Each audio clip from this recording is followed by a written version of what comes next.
శ్రీకాకుళం ఉద్యమ సాహిత్య పరిశోధకుడు డాక్టర్ కె ముత్యానికి శ్రీకాకుళంలో ఘన నివాళి. శ్రీకాకుళం జిల్లా, ఆంధ్రప్రదేశ్ రాష్ట్రం. తన తొలి రచన శ్రీకాకుళ ఉద్యమం సాహిత్య గ్రంథం ద్వారా సాహిత్య ప్రపంచానికి పరిచయమైన డాక్టర్ కె ముత్యం మృతికి పలువురు ప్రజా సంఘాల నాయకులు ఈరోజు శ్రీకాకుళంలో ఘనంగా నివాళి అర్పించారు. అరుణోదయ సాంస్కృతిక సమాఖ్య ఆధ్వర్యంలో శ్రీకాకుళం అరుణోదయ కార్యాలయ ఆవరణలో నిర్వహించిన మృత్యం సంతాప సభకు అరుణోదయ సాంస్కృతిక సమాఖ్య శ్రీకాకుళం జిల్లా కమిటీ అధ్యక్షుడు మార్పు మల్లేశ్వరరావు అధ్యక్షతన వహించారు.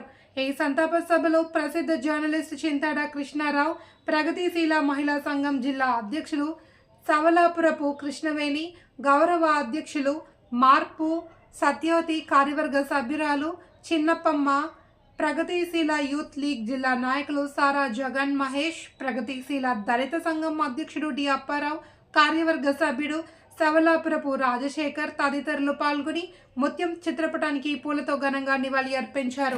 తిరిగి ప్రతి విషయాన్ని ఆయన మాలాంటి వ్యక్తుల్ని ఎవరి దగ్గరికైతే ఆయన విషయం రాబెట్టుకోవడానికి ఇల్లని కాదు, చాలా సింపుల్గా వచ్చి బాబు రే అబ్బాయి వాళ్ళ దగ్గర వాళ్ళ ఇల్లు ఎక్కడ, వాళ్ళ ఊరేది, ఆ వ్యక్తి అడ్రస్ ఏమైనా చెప్పగలవా, సూచించగలవని తోడు తీసుకొని మరీ వాళ్ళ పక్కన కూర్చోబెట్టుకొని విషయాన్ని గ్యాదరించి బయటికి లాగి ఆయన ఒక పుస్తక రూపం తయారు చేయడం అంటే ఆయనకే నిజంగా చెప్పాలంటే ఆయనకే ఆ ఘనత దక్కాలి.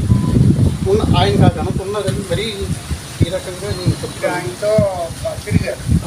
అంతా ఎక్కడైతే కుమారన్న యొక్క శ్రీ చరిత్ర రాయాలని ఒక ఆలోచన భావంతో ఆయన వచ్చి మా ఏరియాకి వచ్చి మా అందరిలో కలిపి అలాగే అందరు కూర్చోబెట్టి మాట్లాడి పలానా విషయం మీద నేను వెళ్తున్నా, ఈ విషయం అయిన తర్వాత దాన్ని ఎలాగైనా మొదలు పెడతాననే దగ్గర చెప్పిన వ్యక్తి మా ముందే చెప్పారు. అలాగే ప్రతిదానికి ఆయన మా ఏరియా వచ్చేటప్పుడు బొట్టపాడు, నీలవతి, మాకనపల్లి ప్రతి గ్రామంలో కూర్చోబెట్టి ఆయనకి విషయం గ్యాదరించి అందించిందో మేము పాత్ర ఈ మధ్యకాలాన 2002 ఆ ప్రాంతంలో అనుకుంటాను ఈ సుబ్బారావు పానిగ్రేట్ బుక్ రాసే టైంలో దగ్గరుండి కొంత సహకారం అందించామని నేను అనుకుంటాను. అనుకోవడం కాదు, అందించాము. అలాగే ఆయనకి చెప్పాలంటే జాతీయ ఉద్యమంలో కానీ, అలాగే స్వతంత్రం వచ్చిన తర్వాత కానివ్వండి, అలాగే శ్రీకాకుళ గిరిజన సాయుధ రైతాంగ పోరాటంలో కానివ్వండి, ఏ నాయకత్వం ఏ పొరల్లో దాగున్న వ్యక్తి మట్టి పొరల్లో విషయాన్ని గ్యాదరించేలాగే బయట చెప్పి జనాల ముందు పెట్టిన ఈ తరం ప్రజల ముందుకు తీసుకొచ్చారంటే చాలా గొప్ప విషయమా. ఆయనకు మరొకసారి ఉద్యమ వందనాలు తెలుస్తూ జోహార్ కామ్రేడ్ ముత్యము, జోహార్ కామ్రేడ్ ముత్యము.